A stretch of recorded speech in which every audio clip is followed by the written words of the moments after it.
I came back from the dead 7 years later, and ruined my ex-fiancée's plans of her getting my life insurance money. Throwaway for obvious reasons. So I will start this story by saying that I don't think I am a good person, and a story with some collateral damage. But this is a story about one bad person getting revenge on another bad person.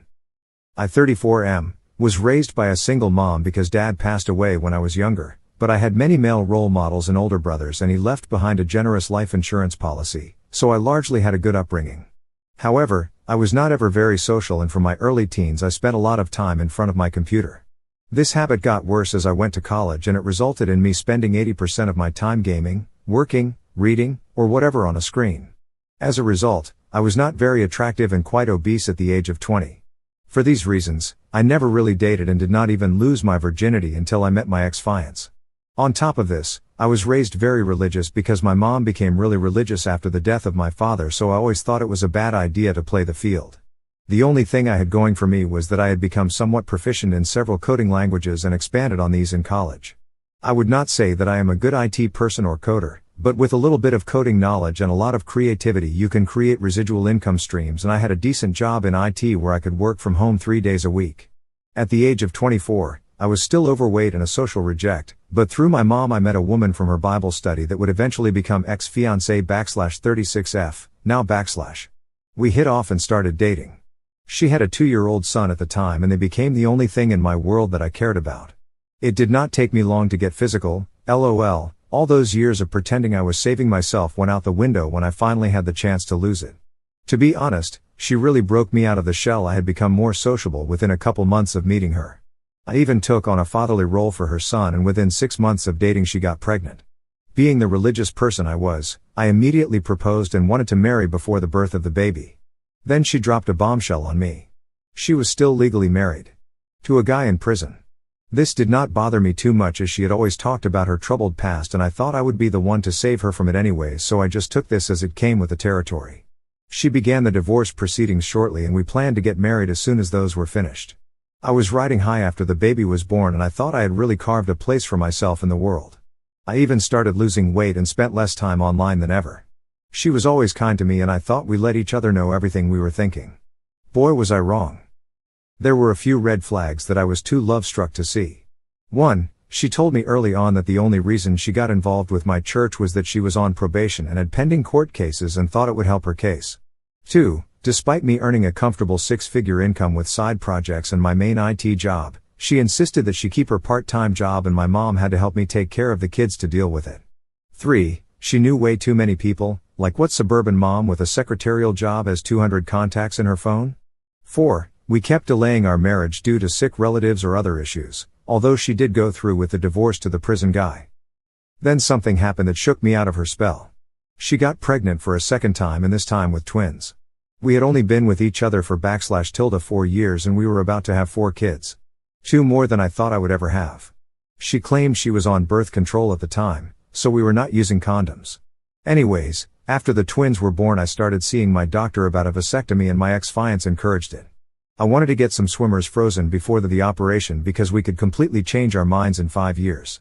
So I go in for the visit, and the doctor comes out to tell me that my sperm count was low and they were mostly immobile, but this problem might be temporary and I should try to eat a healthier diet and stuff for a few weeks and come back. When I came to the second appointment and the same problem arose, the doc started doing some investigating, but you know where this is going.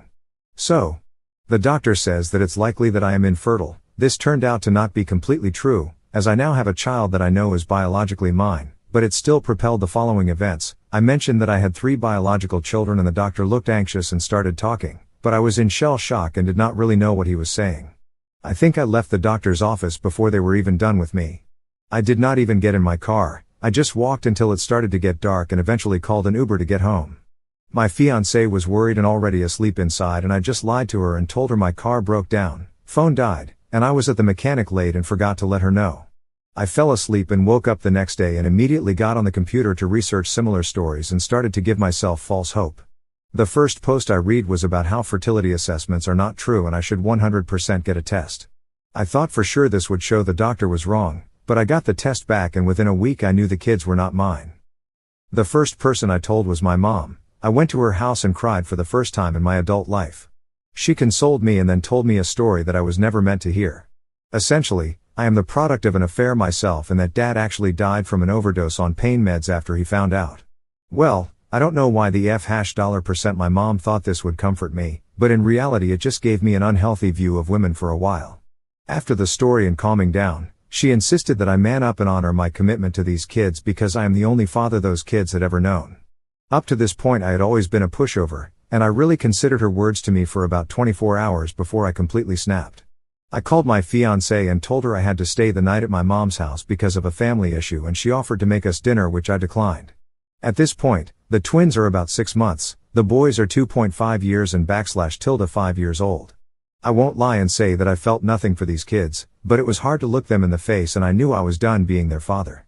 I knew this would tear them up and damage them, but I couldn't stand to hear them say Dada to me because every time it was like a knife in my heart. I kept my cool and did not expose anything, and my mom did not say anything, I assume because she thought I was manning up.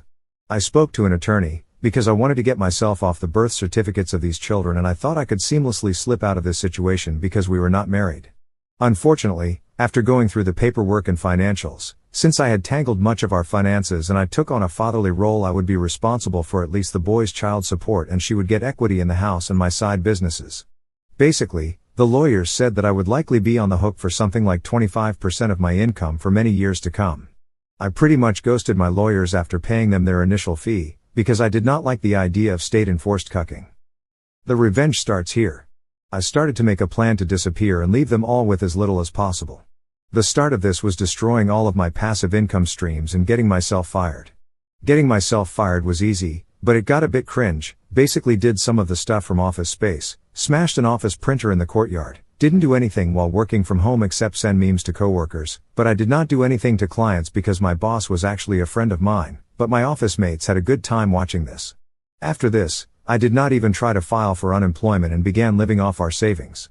My ex-fiance let me handle all the financials despite both of our names being on everything, so she did not notice our account slowly draining of money and the financials going to chaos because I left her checking account filled with a few thousand. Credit card debt skyrocketed because I stopped paying our cards, LOL. I sat there for months wondering if I should end it and follow in the footsteps of my would-be father, but ultimately decided against it. I got ancestry test kits for the kids in an effort to find who their actual father was, because I was hoping to get them away from my ex, but this resulted in even weirder findings. Essentially, the oldest child was a cousin/half-brother to his siblings, and so the prison guy's brother must have gotten her pregnant. Also, I did not see any family members from the test that I thought would be a good fit. So that was the end of that investigation. I also tried to distance myself from my mom, as I had become disgusted by what she did to my dad and her newfound cheater allegiance with my ex. I formulated a plan to get away, far away, from everything by just vanishing on a hiking trip. I really hyped up this hiking trip and claimed I would be in the, insert location here, for a week alone with my thoughts in the trails. Before the trip I took the then / 6-year-old out for ice cream and cried for the second time in my adult life. The 6-year-old was obviously distraught over seeing his dad cry and started trying to calm me down. I guess I was crying that I had to leave him, and I told him I was sorry dozens of times, but I think he was just confused about the situation. I was more concerned about losing him, because I knew he was not my child and I was able to form a bond anyways. I left that afternoon and actually made my way to the lodge and checked in. Now the next part I will mostly skip because I am not sure if it was legal or illegal or whatever, but cut to 6 months later and I have a new name and live in a new city where I was able to restart my IT career and was slowly working toward my old income status again. I started stalking my ex on Facebook and other social media. I won't lie, it was cathartic to say the least. The chaos of them trying to get into accounts must have been hell, and she figured out that our comfortable finances were not so comfortable after all. Begging for money on Facebook is so trashy. Once again, I won't mention the legal stuff, but a lot of people went looking for me and I considered phoning the police to let them know that I was okay, but decided against it. Eventually had to pay a hefty fine for this, but it was well worth it. I worked on myself for a long time and got into great shape. Lost my religion and descended into a hedonistic lifestyle. I became unrecognizable. I continued stalking this woman for about a year when I heard she was dating a new guy and got pregnant almost immediately. Of course, my mom was still in her life taking care of my supposed children while she was doing God knows what. Then on the 1-year anniversary of me leaving, she posted a memorial page for me. This made me decide that my revenge was not quite done, and I decided to call up my brother and let him know I was alive. My brother and I had drifted over the past 10 years, but he was blood and was always there when I was younger. I told him why I did what I did and we caught up and I asked him not to tell anyone yet and he agreed. But then he told me about my mom and my ex-fiancé suing my insurance company to honor my life insurance. Somehow, she had managed to keep up this policy going despite its hefty cost. The payout would be substantial, 7 figures, and she would be awarded the premiums that she had paid since my alleged death if she won. Well, I am not the kind of uncivilized person that would defraud an insurance company, so I started my plans. I drove the 1,000-mile journey to my old city when I heard she had an upcoming hearing and listened to Highway to Hell half the way down. I went to the court early and sat down. Now at this time I had grown a beard, lost 60 pounds and generally looked good. I looked so different that my fiancé and mother passed right by me in the court without giving me a second look. I thought they would be meeting in a big courtroom and I was already planning to barge in and yell something about objecting and being a cringelord like usual. But they ended up going to a small room with some lawyers from the insurance company. I decided frick it and knocked on the door several times until they opened it. They were all confused to see this scraggly dressed man with a beard and I simply said, I believe you are trying to settle the issue of whether I am dead. My ex-fiancé realized it was me almost immediately and let out a gasp or something. But the lawyers were just confused. Everyone ended up stepping outside the room and a whirlwind erupted and the bailiffs were called over. My ex screamed and slapped me and they had to actually put handcuffs on her. This was a big deal for the insurance company I guess, and the lawyer's boss/client actually showed up and asked for statements and everything. Even a detective showed up and I started to regret coming, but I gave my statement and did not really lie about anything, but I was vague about where I was currently living. I ended up staying in town for almost a month, and it was a crazy month in a cheap motel. I showed evidence of my ex's cheating to anyone who cared and I tried to meet with the kids, but the youngest did not know me and the then 7-year-old told me to fuck myself, which is fair I guess. The police were pissed off and started civil litigation for the costs of searching for me. A detective or something actually flew in from another state to question me. Luckily this whole time I did not get arrested for anything as I did not want my fingerprints being linked to my new name and such. Essentially I had to pay a large fine and immediately paid the fine in cash to the surprise of the police. As far as I was concerned I was done with this town. My ex-fiancé served me a civil lawsuit for multiple different things and my mom helped, but I was a leaf in the wind long before anything came of it. I am back in my new city and never plan to go back. I stopped spying on them after a few months of ruining her insurance plans and moved on with my life. This happened some years ago and I am much better off now, but I am tired now and need to go to sleep. If there is interest I will let you know what happened with me after all this. And #X200B. Update. Hello everyone, thank you for taking interest in my life. I only want to do one update and lay it all out. Mostly I just wanted to let people know where I went with my life, because a lot of people seem interested. I might answer a few questions in the comments if someone has a burning question. I am not going to say anything about how to disappear because we can't discuss potential crimes on this board, but look up the case of how Jack Barsky, a former KGB spy, entered the US and obtained credentials. Literally millions of undocumented immigrants do this to be able to work for companies in the US as well. Uncle Sam just wants those taxes paid. I'm not sure about the details of the insurance investigation and how they were looking for me, but I never got so much as a phone call from them before I met them in person. I have no intention to try to seek revenge anymore, because I believe violent delights have violent ends now. As far as I am concerned, my ex-fiancé's life is hard enough and anything else I did would just hurt the kids. After everything blew up with my ex, I left the town and did not reach out to my brother anymore and even stopped checking up on the situation with my ex. Having no family and friends and starting over in the world is lonely and terrifying, but equally exciting and hopeful. So how did I reset my life upon reaching a new city?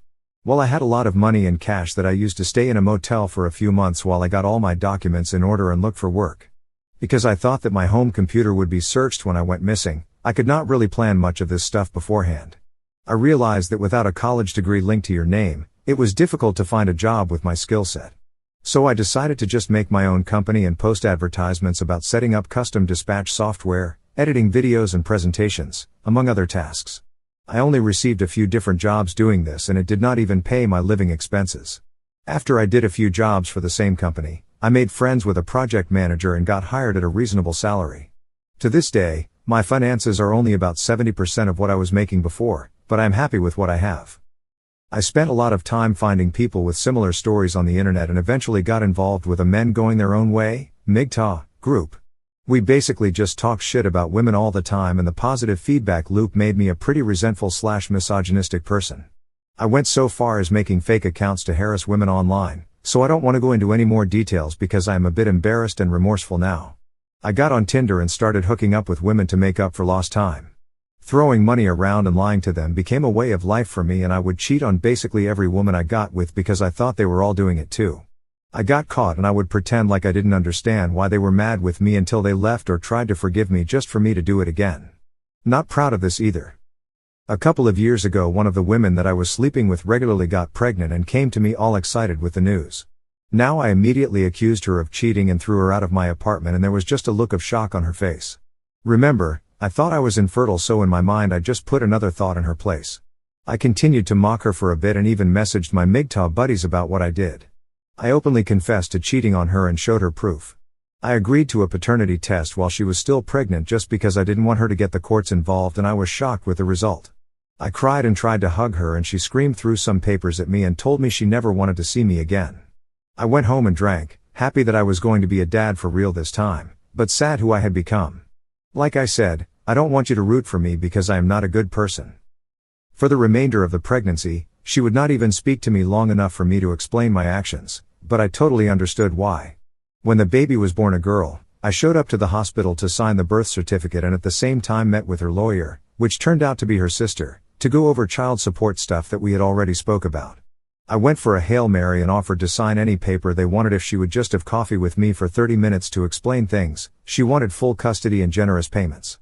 I never got a lawyer because I just wanted to make amends, and I thought a lawyer would throw up obstacles to try to protect me or my finances.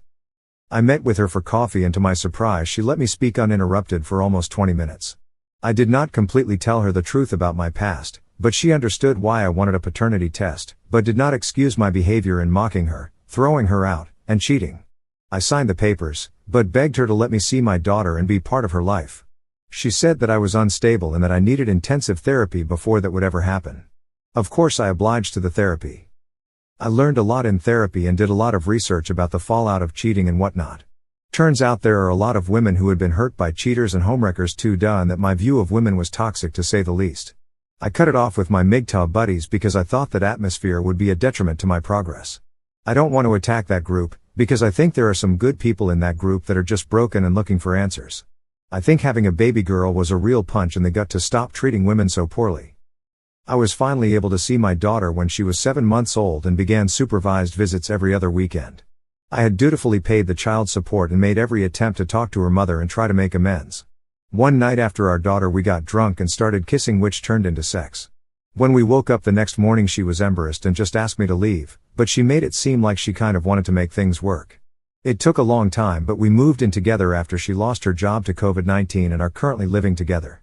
Her family hates me, and this has held us back from marriage talk or anything.